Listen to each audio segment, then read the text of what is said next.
Thank you for your interest in CyberLock, an access control system based on electronic lock cylinders, programmable keys, and flexible management software. This presentation gives an overview of CyberLock hardware and software. CyberLock electronic cylinders offer a high degree of security because they have no conventional keyway that is vulnerable to being picked.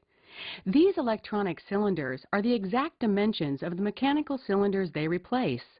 They install into the lock hardware with the same ease of a mechanical cylinder and do not change how the lock hardware functions. No wiring or battery is needed at the lock. Power is provided by the battery in the key. With over 250 cylinder designs, CyberLock installs in interior and exterior doors, padlocks, containers, and cabinets. The CyberLock cylinder has a circuit board with a microprocessor and memory. 4 types of intelligence are stored in the cylinder: the unique ID of the lock cylinder, a record of the last 1100 events, a lost key list, and encrypted access codes. Encrypted access codes ensure only keys within the system are able to work with the lock. The Cyber Key is a highly programmable electronic key that cannot be duplicated. One key can be used to open any of the locks in the system, from entryway doors to cabinets and padlocks on gates. The key is programmed with the access permissions for that user, what locks they are allowed to open, and on what days and times. Advanced software options offer additional features for the key. For example, a cyber key may be programmed to download the audit trail of a lock or add a lost keys ID to the lock's lost key list. Cyber keys contain 4 levels of intelligence: encrypted access codes to ensure the key is from the same system as the lock, the unique ID of the key, access schedules for the user of the key, and storage of up to 3,900 events, both authorized and denied. The key also houses a clock and the battery, which powers the key and the locks it contacts. There are 2 types of cyber key battery systems: rechargeable and replaceable. It's important to note that all the data and schedule information is always retained in the key, even if the battery is too low to maintain the processor. The replaceable battery key has a standard CR2 lithium 3-volt battery that is easily replaced in the field. A single battery will provide between 2,000 and 5,000 openings with a maximum life of 1 year.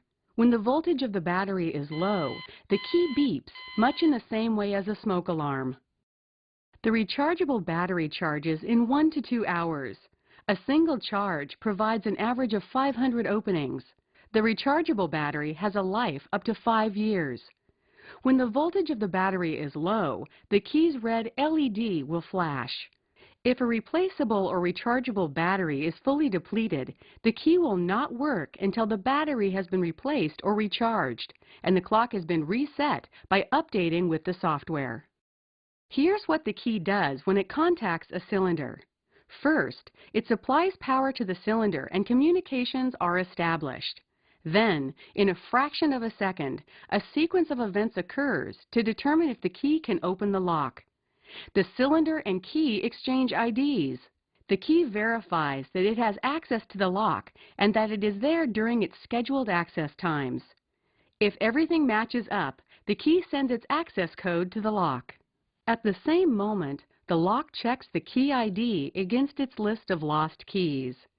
If the key ID is in the list, the lock denies entry and the key alarms. A denied event is written in the memory of the lock and the key is disabled from opening any other lock. If the key ID is not on the list of lost keys and the lock's and keys' encrypted access codes match, the lock grants access. An authorized to open event is written in the key and the lock.